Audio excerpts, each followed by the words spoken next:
mondja au, marhu mondja kár, kár, kacsa mondja háp, háp, kecske mondja meg, meg, meg, csacsi mondja i-á, i-á.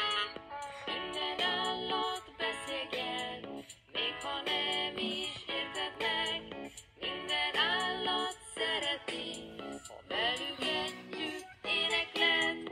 Disznó mondja röf, röf, röf, Maci mondja brum, brum, mi az mondja züm, züm, züm, galamb mondja gru, gru.